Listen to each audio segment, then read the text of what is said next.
How would you describe mental health?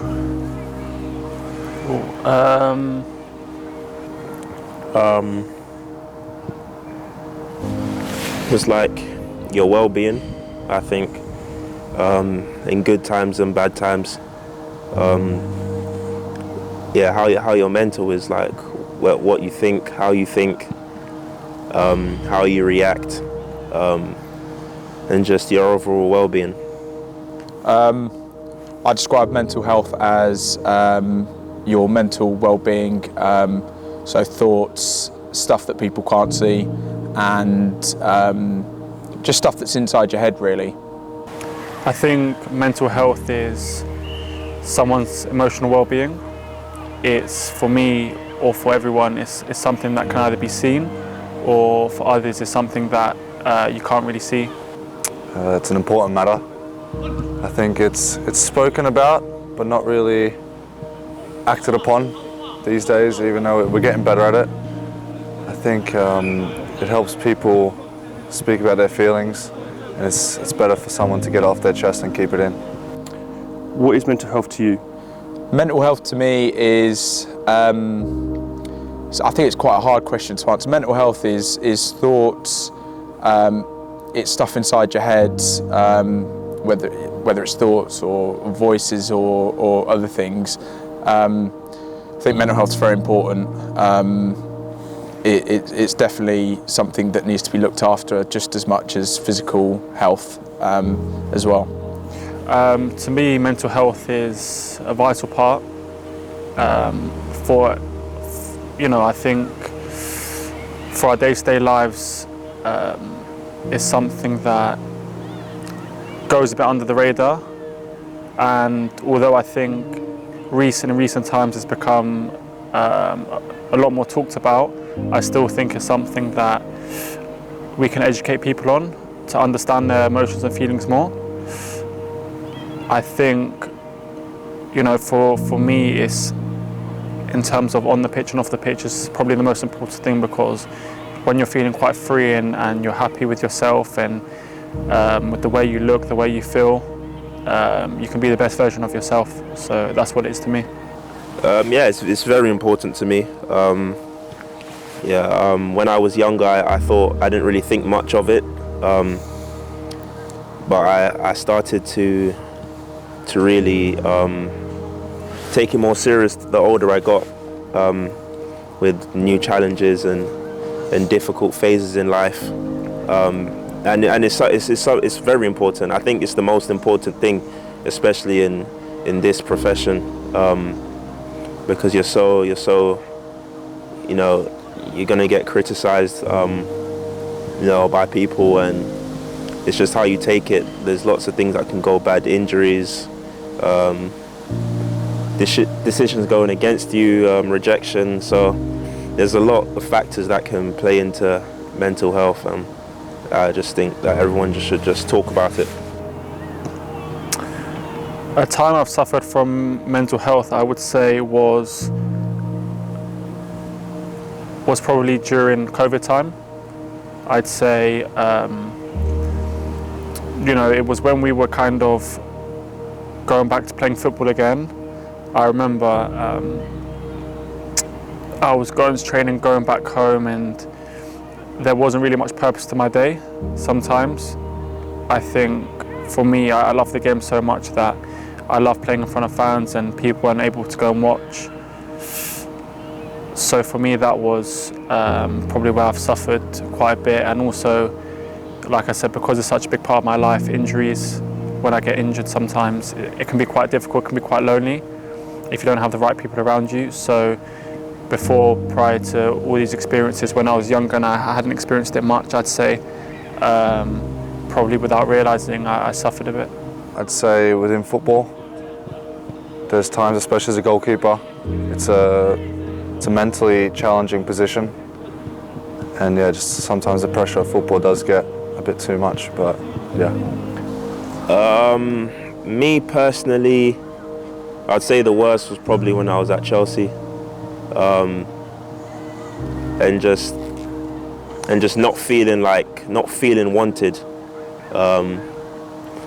Yeah, as a footballer, that's all, you know, a player wants, is just to feel loved and wanted and feel like, you know, he has a purpose, you know, in the place that he's in. And when you don't feel that, you feel like you kind of feel lonely, and you feel like no one understands you. And yeah, it's tough. It's tough to deal with. That's why I think instead of bottling it up and just keeping it to yourself, letting it out is way better. So yeah, I'd probably say that time in my life. Could you give an example of a time you have suffered with mental health? Yep, so my dad passed away from cancer 5 days before Christmas in December of 2023.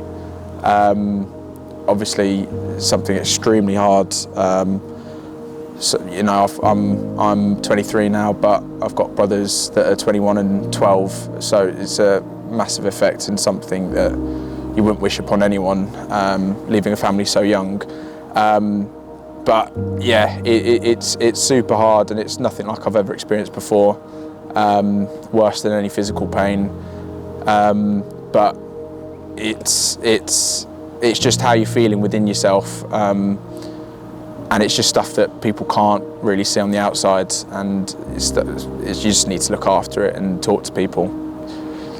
It's the one good thing I'd say about cancer is that you get to say goodbye, and I think it's hard because, you know, we had about 6 hours before he passed away, we were watching darts with a beer, and just before that, you know, he had this end-of-life injection, so it's basically a massive pump of morphine, and you sort of get the gist of what's happening and stuff, and it's just something you can't explain. It's so hard to put into words, but yeah, it's someone that's so important to you, and obviously I looked up to my dad so much, and, you know, with football he supported me and travelled all over the world, some aspects, and came to every game that I was playing, came to pretty much any game I was on the bench, and I think to lose someone that close to you is extremely hard, to put it politely, but it's tough, and I was very lucky because I have a great support network, including, you know, the boys that were here, not just this squad now, but obviously the previous boys. Everyone was absolutely amazing, and then obviously they held up the shirt and stuff, and I remember I saw it when I was with my mum and my dad's mum. You just sort of like break down into tears and just think how amazing the support has been and stuff. But yeah, it's very hard. How do you cope with your own mental health? So for me, I go about it with speaking to people. I have close people that I trust, and I share everything with them, and I'm open with them, which I think is vital in mental health. And I also tend to write things down, or I advise people who I feel like could be suffering to write things down, because I feel like a big part of when you suffer mental health, you're kind of keeping everything in, and it becomes quite heavy. So if you don't feel comfortable speaking to someone, I think it's important that you write things down and you let it all off your chest. How do I cope? Speaking to friends, family, or to a person that's good at listening. I also think deleting social media helped quite a lot, and just not listening to the outside. I feel like it's easier said than done, because it can be an uncomfortable feeling to speak to someone about your problems or your issues. However, just to speak to anyone that's just capable of listening to you for however long it has to be, so those issues, might not be resolved, but getting it out in the open and out of your consciousness is better than keeping it in. So at first I just kept it to myself, which obviously wasn't working, because I think that's the worst thing to do. Then I started writing a diary. And like me, I'm a person that I don't really feel comfortable speaking about my mental health to other people. And maybe that's bad, but it probably is bad. But so with the diary, I just felt like I could talk to myself. Yeah, and I liked it. To be fair, it was good. Just jotting down like things that would happen in my day and how I would react if this happened, or what my next moves are going to be, or just things like that. So I'll say a diary. I think for me, it's talking about stuff. I think stuff inside your head gets wrapped up big time. I think exerting it in a way of talking really helps. One thing I would say is, I think for everyone, especially a young sports person, it's not seen as a weakness, but might be unmanly or something to do it, to not speak about it. But best piece of advice I'd give is to talk about it, because you get to get it off your chest and just let other people know how you're feeling, because it can feel lonely, and that would be the worst thing to do. So just making sure you speak to people about everything. Why do you think it can be so difficult for someone to talk about how they feel? I think it's difficult because sometimes people don't want to put their problems onto others. I think sometimes they could be also scared. Maybe they might find it humiliating when they're speaking about their problems, because they don't want to be judged. What is it like to feel lonely when you're in that mental state? It's hard. It's super hard. You just find ways of trying not to be lonely. So make a conscious effort to talk to people.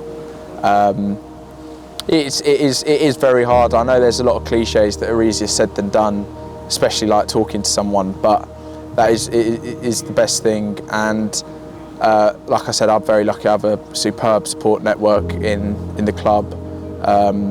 Family members, friends, stuff like that. So I feel like I've been very lucky in that sense, and I feel lucky that I feel safe enough to speak to people about it, and especially with all the boys here, they're extremely helpful. And it was sad for me at the end of the season when obviously they all left. Obviously I will keep in contact with them, but to see each other every day and to help me through such a just traumatic, crazy period in my life helped massively. So despite not telling anyone, your form of speaking was writing in a diary? Yeah. And that made you feel so much better about yourself? Yeah, because I started to look at myself as like I started to become friends with myself, if that makes sense. So with writing the diary, it just made me value myself more and look at myself as just more than one person. Like, I can help myself. I can talk to myself, and and for everyone it might be different. That might not work, but it worked for me. And speaking to my friends as well, to be fair, had a few conversations with the friends that I trust, and it just feels like you take like a lot of weight off your shoulders when you speak about your problems to someone else, especially when they can relate to you. Because as I said, one of the biggest killers in mental health is when you feel like no one understands you and like you can't be heard. So to know that someone's going through the same thing as you and you can relate is a good feeling. What has your mental journey been like since your father passed away? It's been good. I think the hardest thing about it all is the world keeps turning. Someone might hear about it and they think, oh, that's sad, but it's something that I have to live with forever, basically. And to be honest with you, I've sort of gone the route of obviously not accepting it, but it's not like I don't like to think about it, because I think about him every day, but it's more so, it's just I can't believe it sort of thing. But I feel like I'm in so much more of a better place now. It's a good saying, don't be sad it's ended, be happy it happened. So I take a bit from that. But yeah, it's been really good. I've had so much help. So I'm just forever grateful for everyone that's helped me through it all. Do you think talking helped the most?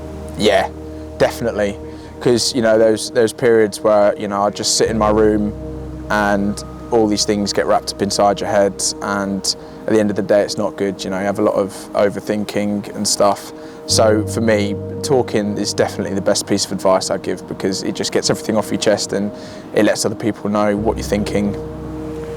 It's okay not to be okay. It's okay not to be okay. It's okay not to be okay. It's okay not to be okay.